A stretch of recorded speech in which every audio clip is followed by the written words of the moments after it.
Today, on the Comic Book Report, I'm going to be doing an unboxing and overview for The Ultimate Spider-Man Omnibus, Volume 1, by Brian Michael Bendis and Mark Bagley.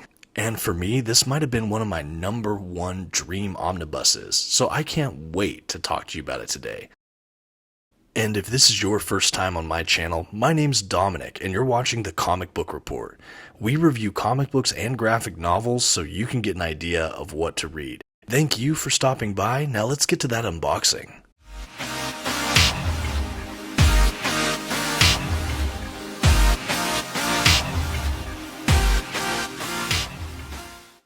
Alright, and as far as this unboxing goes, I ordered my Ultimate Spider-Man Omnibus from OrganicPriceBooks.com. They've been a very reliable seller to me. I always find that they package their books maybe the best I've ever seen from any comic book seller. And I found this book at a good price, or at least one I was willing to pay for it, and so it was a no-brainer. Now let's go ahead and liberate it from all this bubble wrap. As I said, impeccable packaging. And let's go ahead and get you a good view of the book itself. Alright, here you go, the Ultimate Spider-Man Omnibus Volume 1. And now that I've opened it from the packaging, I'm going to go ahead and do the spine exercises, get this book open and stretched out. Like all Marvel omnibuses, this omnibus is an oversized hardcover produced on glossy print pages. The volume itself collects Ultimate Spider-Man issues 1 through 39 and the half issue, so it's a pretty big book here, about 40 issues.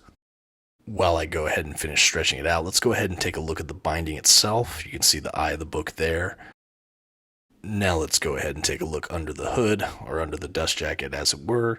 The under dust jacket art is the same from the standard cover underneath, with the back showing the direct market cover. A nice touch to make you feel like you get both. There it is there. We get some nice art reproduction. Really like the under the dust jacket art. Now I'll go ahead and show you one more good exterior shot of this collection. That standard cover is pretty fun. The kind of computerized art isn't always my favorite. I definitely prefer the interior artwork, but it's a good cover. No real complaints there. Really love that spine work. You get a little bit truer sense of the art from that spine picture. And all across the back you get the covers of all the issues included, which is a nice feature to see on an omnibus. I always enjoy it. We have all the covers reproduced here with that kind of computerized graphics. It is fun to see them all next to each other on the back here.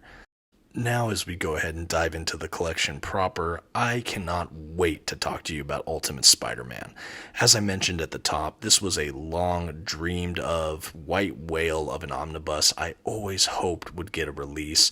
I think I did pre-order this when this came out a few months ago. I'm just now getting around to doing a video. I took a brief hiatus on my channel, but I'm so happy to be back and talking to you guys about the Ultimate Spider-Man. And I believe this collection sold well enough that we're already getting a volume 2 of this omnibus solicited for end of year 2022, which fingers crossed that comes out without any delays or issues. I would love to see this entire series collected in omnibus format. For those unfamiliar with the Ultimate Universe of Marvel, it was kind of a relaunch for Marvel in a kind of side universe, different continuity to the mainstream Marvel 616 universe. It had its own list of ongoing titles. I know Ultimate Spider-Man, X-Men, Fantastic Four, The Ultimates, which was like their version of the Avengers, amongst others. The Ultimates line launched around 2000, and it was really just a fresh breath for the Marvel Universe. It was a great jumping on point for new readers. The contemporary settings and relaunch gave it that breath of fresh air. You didn't have to get bogged down by the decades and decades of continuity, and it was just a great on-ramp for new fans and longtime fans alike. And now 2000 was a bit before I started collecting, so I'm not sure what it was like when these were first coming out. I don't know if these were reviled or beloved. I really can't say. All I know is that in the years since, this Ultimate Spider-Man run has been looked upon very fondly, by myself included. When the volume first kicks off, we actually have a 6-part little story arc that's the origin.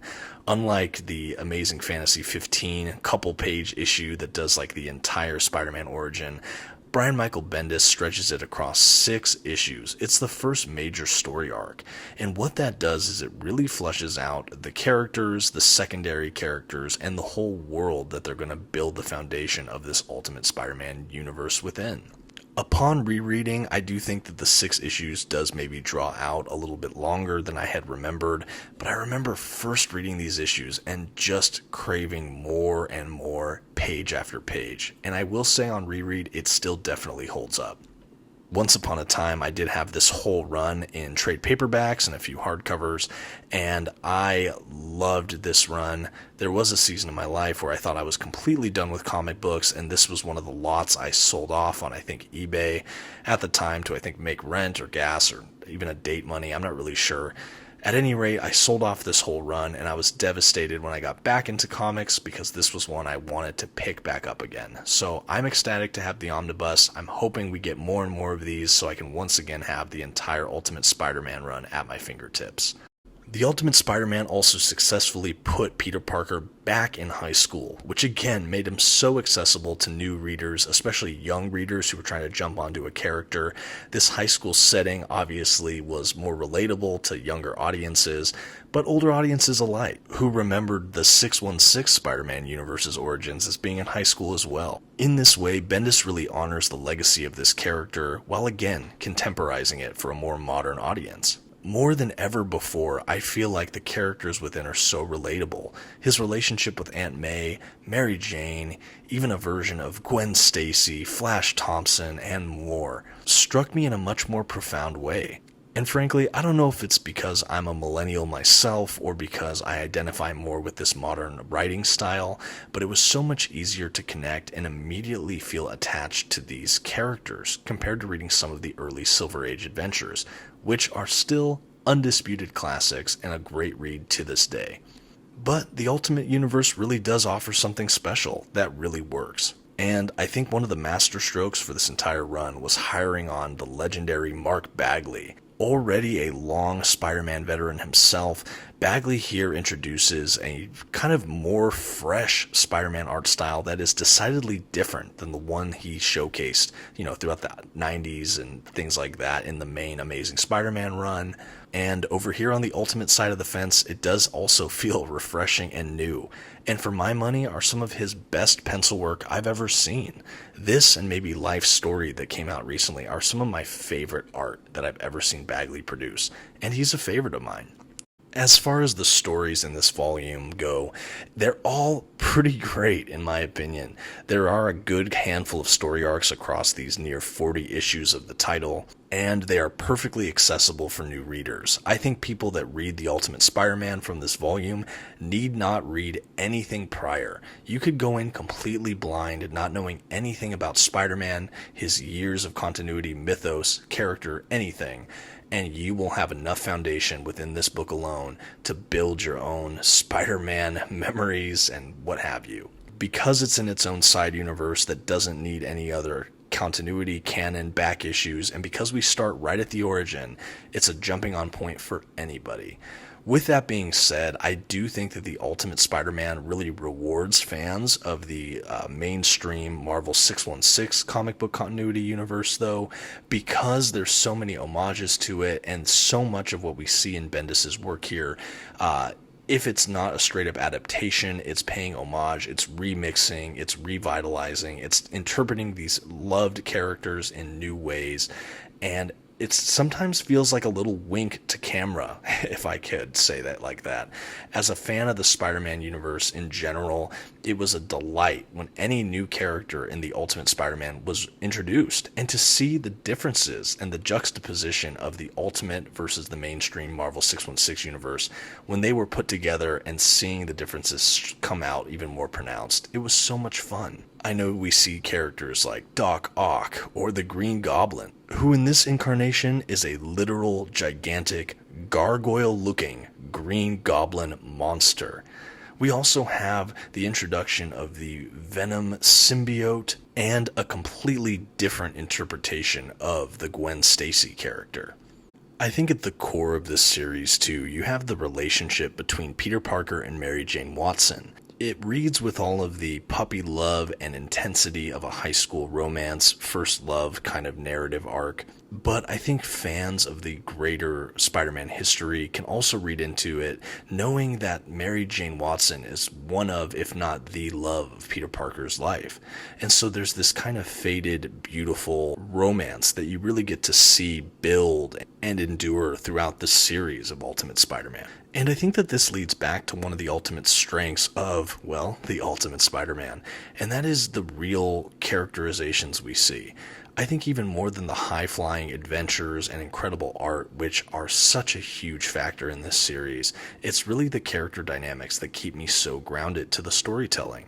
Like I said, I think even from the first 6 issues, that choice to make the origin story a 6-issue arc instead of a 1 issue, I think that we get to see the attention Bendis and even Bagley put on the storytelling development.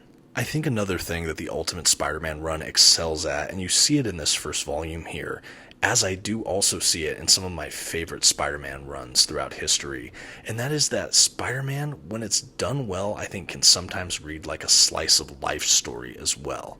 And I'm not talking about single self-contained story arcs like Kraven's Last Hunt or some of your favorites you might have heard of it like that. I'm talking about my favorite Spider-Man runs where a creative or creative team has a window of time where they invest in an ongoing Spider-Man title. As we do in Bendis and Bagley's Ultimate Universe, there are so many precious moments between Peter and Aunt May, or Peter and Mary Jane, or Peter and Gwen, or Peter and his friends, or even Peter and the villains, and the day in, day out antics, or the day in and day out nature of school and work and parties, and all the teenage angst and coming of age things that happen in those periods. The Ultimate Spider-Man universe really takes time to explore that. We get to see him grow up. We get to see him mature. We get to see him ultimately overcome. The Spider-Man creators that capture my heart are the ones that can balance the character between eternal hope and devastating tragedy.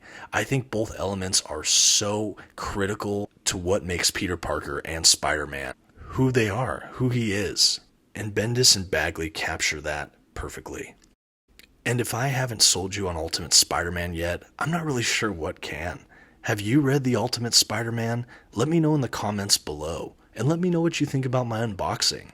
If this is a favorite of yours, I'm happy to return to this title for a full review, or maybe even a deeper dive into some of the issues within this omnibus. As I mentioned, this is an absolute favorite for me, and it feels like a dream to hold it in my hands. And as we round out the omnibus collection itself, you're being treated to some of the bonus features that are included, things like script pages, notes, character models, bonus artwork, and there's actually quite a bit of extras at the back of this already large book. From the contents, bonus features, and overall quality of this build, I cannot wait to get my hands on the Ultimate Spider-Man Omnibus Volume 2, and hopefully subsequent volumes after that. If you haven't read Ultimate Spider-Man yet, this is your opportunity. Happy reading, webheads. And until next time, this has been the Comic Book Report. Don't forget to give a like on your way out, and have a good one.